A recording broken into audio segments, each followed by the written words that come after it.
যে হাওয়ার বুট দিয়া, যে প্লাস্টিকের বুট দিয়ে আমার আপনার সন্তান ইটালিতে যাবে, ফ্রান্সে যাবে, আপনি বাবা হইয়ে যেখানে 99% একেবারে মৃত্যু নিশ্চিত হাতে নিয়ে আপনার সন্তানকে আপনি পাঠাইয়া দিলেন ওই ভূমধ্য সাগর দিয়া ইটালিতে যাবে, ফ্রান্সে যাবে, গিয়া লক্ষ লক্ষ টাকা ইনকাম করে আপনার জীবনকে সৌন্দর্য মণ্ডিত করবে।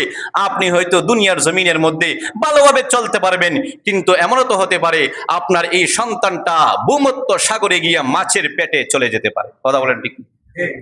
এমন হয়ে যায়, শত শত নিউজ আমরা অনলাইনের মধ্যে পাই যে সন্তানরা প্রবাসে যেইতে গিয়া ভূমধ্য সাগরে হাজারো হাজারো বাঙালির লাশ পানির নিচে পচে গলে যায়, সেগুলি মাছ ভক্ষণ করে খায়।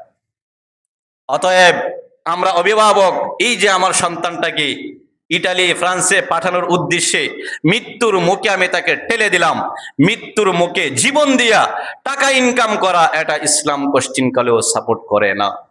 আমি কোরআন থেকে আপনাদেরকে দলিল দিয়ে বলবো। কোরআনের মধ্যে আল্লাহ রাব্বুল আলামিন বলছেন, ওয়ালা তুলকু বিআইদিকুম ইলা তাহলুকা, ওয়ালা তুলকু বিআইদিকুম ইলা তাহলুকা, তোমরা নিজেরা তোমাদের সন্তানদেরকে কোশ্চিনকালেও মৃত্যুর মুখে ঠেলে দিবা না। এটা আয়াত। এই আয়াত থেকে আপনি কি বুঝলেন? আপনার সন্তানকে মৃত্যুর মুখে ঠেলে দিতে পারে? দুনিয়ার পিছনে পড়েছি, দুনিয়ার লোভ লালসা এমন ভাবে আমাদেরকে নিমজ্জিত করে ফেলেছে, দুনিয়া কামানোর জন্য একেবারে শিশু বাচ্চাদেরকে নিয়ে বৃদ্ধ পর্যন্ত সকলের মনে মনে এমনটাই যে দুনিয়াতে আমাকে কোটিপতি হতে হবে, দুনিয়াতে আমাকে শিল্পপতি হতে হবে, দুনিয়াতে আমার কোটি কোটি মিলিয়ন মিলিয়ন টাকা আমাকে দুনিয়াতে থাকতে হবে। এরকম আছে না? ছোট্ট বাচ্চা যেই বয়সে সে পড়ালেখা করবে, সেই বয়সে মা বাবা তাকে ইনকামের জন্য পাঠিয়ে দেয়। কথা বলেন ঠিক নি? ইনকামের জন্য পাঠিয়ে দেয় যে না, পড়ালেখা করে কি হবে তোমার, ইনকাম করো, টাকা উপার্জন করো, তাহলেই দুনিয়াতে হয়তো তুমি সফল। এটাই আমাদের চিন্তার ভাবনা। আবার দেখেন ছোট ছোট শিশু বাচ্চারা, নাবালেগ, একেবারে অল্প বয়স 20 বছর 18 বছর হবে, এরকম ছোট্ট বাচ্চারা যেগুলি শিক্ষা অর্জন করার সময়, ওই সময়টাতেও আমরা মা বাবা অভিভাবকরা টাকার পিছনে এমন ভাবে আমাদের চিন্তা ভাবনা ঢুকছে যে এই সন্তানকে বিদেশে এই ছোট্ট বয়সে পাঠায় দেয়। এরকম আসলে নাই? আহা, পৃথিবীর মানুষ তোমরা যদি বুঝতা। আরো আশ্চর্যের বিষয় হলো, দুনিয়া কামানোর জন্য, দুনিয়া উপার্জনের জন্য আমরা আমাদের সন্তানদেরকে একেবারে মৃত্যুর মুখে ঠেলে দেই। কথা বলেন ঠিক নি? আমরা আমাদের সন্তানদেরকে দিয়ে টাকা কামানোর জন্য ওই সাগর দিয়া, ভূমধ্য সাগর দিয়া আমরা আমাদের সন্তানদেরকে ইটালি ফ্রান্সে পাঠাইতে চাই। কথা বলেন ঠিক নি? এইটা কি মৃত্যুর মুখে আপনি ঠেলে দিলেন না?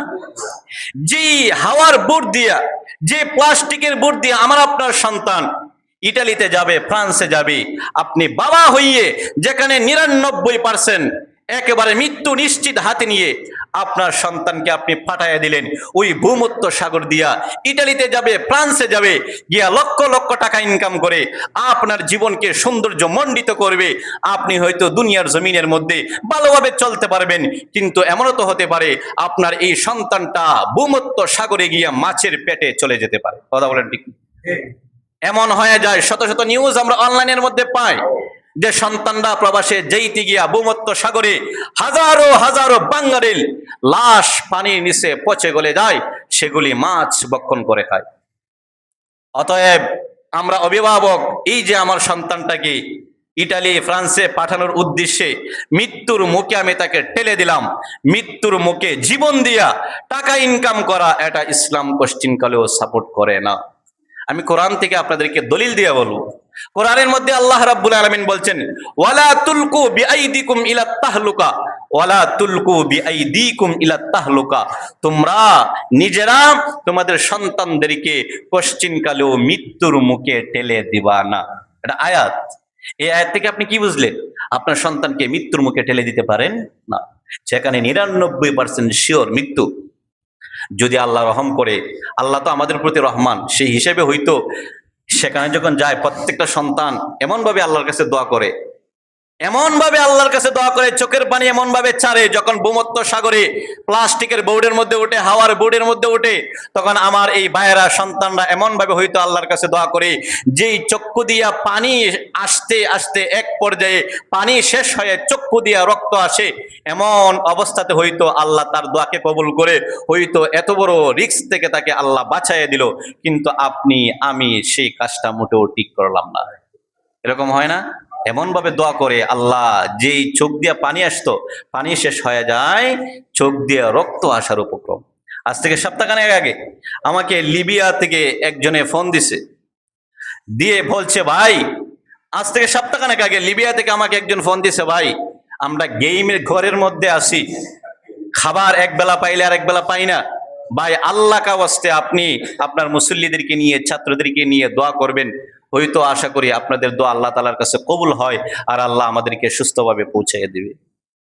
এরকম ভাবে অনেকেই আমাদের কাছে যোগাযোগ করে, আমাদের কাছে বলে, আমরাও মনের গহীন থেকে এত বড় বিপদ সম্মুখীন হওয়া সত্ত্বে আমাদের হৃদয়ের গভীর থেকে আমরা তার জন্য দোয়া করি। অনেক সময় রাত্রে আমরা উঠে যাই, সেই সময়ে দোয়া কবুলের সময়ে ওর কথা স্মরণ হওয়ার পরে আমরা দোয়া করি, হয়তো সেই দোয়াটা আল্লাহ তাআলা কবুল করে এত বড় রিস্ক থেকে আল্লাহ তাকে বাঁচাইয়া দেয়। সম্মানিত হাজরিন, আপনার রাগ হওয়ার কিছু নাই। যেই কথাটা বলতেছিলাম,